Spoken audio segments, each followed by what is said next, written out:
la grande messe de l'investigation journalistique, la plus grande tribune politique de la Guinée. Avec Aboubacar Diallo, Talibé Bari, Mamadou Ouri Diallo, Akoumba Diallo, Kabinet Fofana, Mohamed Kaba, Ibrahima Lincoln Souma, Mamadou Diambaldé. Vous êtes 106 000 personnes à nous faire de la place dans vos cœurs à travers notre page Facebook. Des millions sur la fréquence 95.3 et des milliers sur nos différentes plateformes digitales. Merci de la confiance renouvelée. Bienvenue dans cet autre numéro de Mirador, vous le savez comme d'habitude. Nous sommes ensemble jusqu'à 11h. Au menu et sur la table ce matin, plusieurs sujets. À peine ses valises posées à Istanbul, en Turquie, le samedi 21 mai dernier, le professeur Alpha Condé se serait confié à son vieil ami et directeur de la rédaction de Jeune Afrique. En ces termes gorgés de ressentiment, pour l'heure, je me préoccupe de ma santé, dit-il. Avant de poursuivre, je ne souhaite pas parler de politique pour de multiples raisons, entre autres le comportement de certains cadres qui m'ont profondément déçu. Ce sont donc des Guinéens qui n'aiment pas la Guinée, aurait-il confessé à François Soudan, qui à son tour a cru bon de restituer ces trois phrases dans un article publié hier lundi 23 mai dans les colonnes du magazine panafricain. Le reste de l'article est un réquisitoire à charge contre le colonel Mamadi Doumbouya pour ses supposés crimes de sang à lui. Mais ces propos arrachés à celui que le CNRD a permis d'aller honorer des rendez-vous médicaux semblent résumer la douleur enfoui en ce tome évincé le 5 septembre 2021. Alors, quel enseignement faut-il tirer de cette confidence de l'ex-président Alpha Condé? Mirador et ses chroniqueurs tentent de camper la portée de ce message subliminal. Décocher les flèches assassines. C'est un exercice dont le président de l'UFR est passé maître.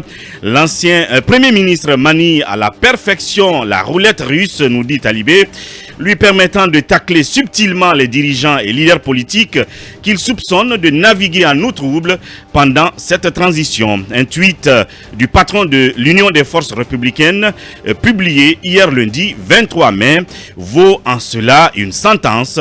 Depuis l'étranger, Sidia Touré a lâché, citation, empêcher les candidatures des leaders politiques majeurs devient malheureusement l'objectif de conquête du pouvoir de certains.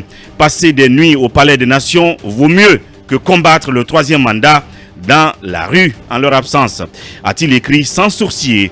De qui ou de quoi faire siffler des oreilles des acteurs politiques guinéens soupçonnés d'être de mèche avec les nouveaux maîtres du pays. Alors, cette publication est-elle une manière pour Sidia Touré de rappeler l'existence d'un projet d'élimination de certains acteurs politiques de la course à la présidence? Par ses propos, a-t-il voulu conforter l'idée d'un candidat de la junte militaire qui existerait? Mirador et ses chroniqueurs auscultent ce tweet très polémique du président de l'UFR. Et puis le 12 mai dernier, le Conseil national de la transition posait peut-être l'acte le plus important de ces 100 jours d'existence. Il s'agit de l'adoption par la majorité écrasante de ses 81 membres d'une résolution fixant à 36 mois la durée de la transition en cours en Guinée. Mais auparavant, l'institution législative de cette période d'exception, après son installation le 5 février dernier, allais-je dire, avait déployé l'ensemble de ses conseillers à travers le pays pour y consulter les populations sur leurs préoccupations majeures pendant cette transition. Revenus dans les travées du siège du Parlement guinéen, ils ont aussi examiné plusieurs projets à eux soumis par le gouvernement de transition. Le lundi 16 mai dernier, le dernier des 4 organes prévus dans la charte de la transition a bouclé ses 100 jours d'activité. Question, quels sont les actes significatifs posés par le CNT en 3 mois et 10 jours.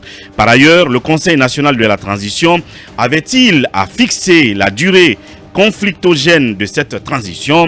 Des questions et bien d'autres que Mirador posera à son invité prestige, Mohamed Ali Thiam, président de la commission des lois du CNT. Voici donc la quintessence de notre menu.